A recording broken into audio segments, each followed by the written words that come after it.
أنا ما بعرف إنجليزي كثير، بس اسمحوا لي أحكي بالعربي. بس هاي الجلسة عم بتذكرني بأول يوم نزلت فيه على بيروت. أول يوم نزلت فيه على بيروت شفت أرمى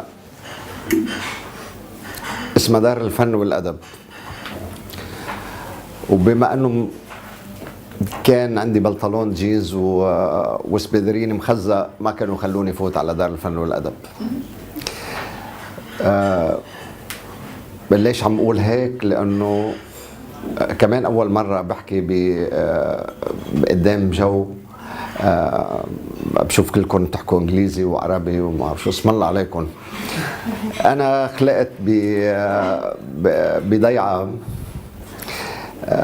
نحن ناس فلاحين فقراء، بنشتغل بالأرض وكنا نعيش من الأرض،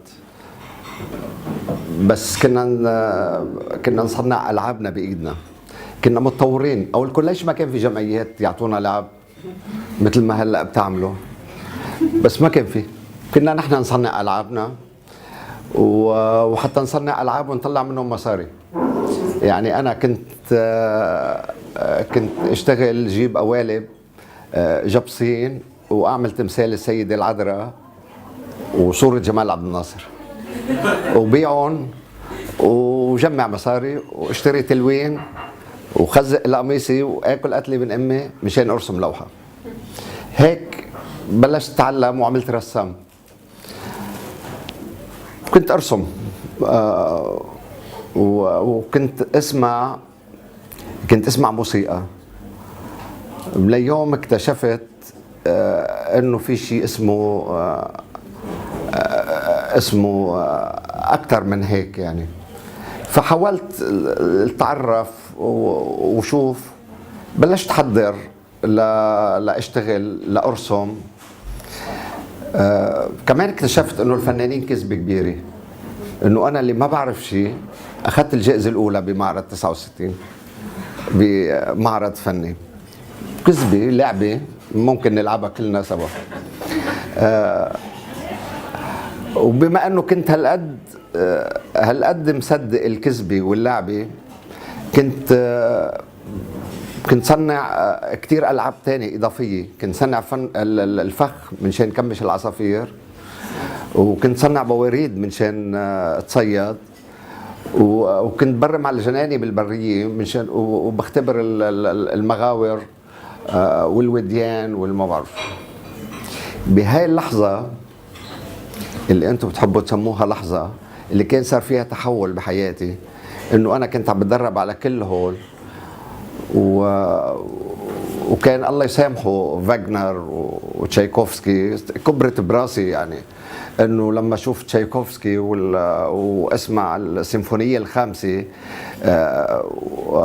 وعلى فكره كان مسجل صغير هيك كثير، فكان تكتر كبير براسي وحس حالي ملك بالوديان. فما كان يهمني ولا الجناني ولا العفاريت بس كان في مشكله كبيره كثير. جيراني واصحابي ورفقتي اللي هن الفلسطينيين اللي تم رموهم عنا بالضياع بمناطقنا، وانا من ضيعه كثير قريبه على الحدود. فهول مشردين، ما عندهم بيت، ما عندهم مدرسه، ما عندهم لعبه، ما عندهم وقت يلعبوا باللعبه، لانه كان معظمهم اولاد صغار يوزعوا الغاز ويشتغلوا اشغال صعبه كثير، ويشتغلوا حمالين ويشتغلوا بالبطون ويشتغلوا ما بعرف شو. فكان في مأساة انا عم شوفها، وبنفس الوقت عم شوف احلامي وعم شوف فاغنر وعم شوف تشايكوفسكي واوديت وبناتها الحلوين اللي مشاكسين ببحيره البجع، ما بعرف تعرفوها. طيب انا بهاي اللحظه بالذات كنت بلشت عم بكبر. كان صار بلش عمري 13 14 سنه. كان عندنا استاذ ثوري، وبالتالي كان بيقول اجت اللحظه نحرر فلسطين، اجت اللحظه نحمل سلاح. فانا مهيأ مجهز، كان باروتي جاهزه بالمغاره، وبعرف الوديان وبعرف كل الطرقات. ف 14 سنه عمري بهاي اللحظة بالذات اللي قال اجت اللحظة لنغير، لنحرر فلسطين، كنت أنا صرت على الحدود مع أول عملية عسكرية إلى طابع استطلاعي، فت على الأرض المحتلة، عملت استطلاع 3 أيام وطلعت، وبلش مشواري بالحرب اللي ما بعرف كلكم تعرفوا أو سمعتوا، وإن شاء الله ما تجربوا شو صار بالحرب الأهلية. لأنه احنا انتقلنا من كان العدو واضح، كنا بدنا نحرر فلسطين، كنا بدنا نرجع الشعب الفلسطيني على أرضه، كنا بدنا ندافع عن أرضنا، كنا بدنا ندافع عن رزقنا، عن الأرض اللي بيمنعونا نزرعها، عن البقرة اللي عم يسرقوها، عن المعزاية اللي ما بيخلوها ترعى بياخدوها. فاضطرينا نرجع ننتقل لبيروت وضيعنا البوصلة، وبالتالي ضاع العدو، بطلنا نعرف مين العدو، بطلنا نعرف مين العدو. بالحرب الأهلية صار كل شيء في بشاعات ممكن تتخيلوها، قتل، ذبح، اعتداء، وحشية. ما حدا يقول لي انه في قضايا عادلة وفي حروب عادلة، كل الحروب قذرة، كل استعمال للعنف هو وحشي، لأنه العدالة الوحيدة اللي عملناها هي بالمقابر. عملنا مساواة وعدالة تامة بين حوالي 300 ألف قتيل، وفي عنا 17,000 و300 مفقود لحد هلا ما بنعرف مصيره.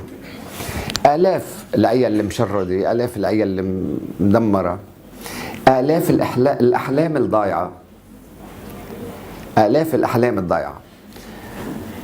عم بحكي لكم هذا الموضوع من يومين، بعت لي صديق بسميه صديق، هو كان أستاذي، اسمه الأستاذ فؤاد كفروني، الكاتب فؤاد كفروني من تل عباس الغربي. بعت لي صورة لوحة كنت هديته إياها، وقال لي بتتذكر هاي اللوحة من 50 سنة؟ من نصف قرن، يعني مشروع فنان انقتل. وفيني احكي لكم عن مشاريع علماء بالرياضيات، بالعلوم، بالطب، بالفيزياء، بالما بعرف شو، كمان كانوا ضحايا هذا الانجراف نحو العمل العسكري والحروب.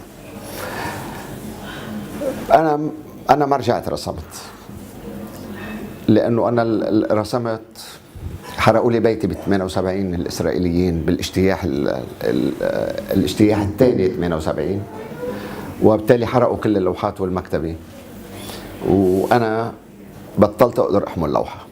بس لما اشوف لوحه بتحرقص، لما اشوف لوحه اعصابي بيشتغل. بس انا بتذكر،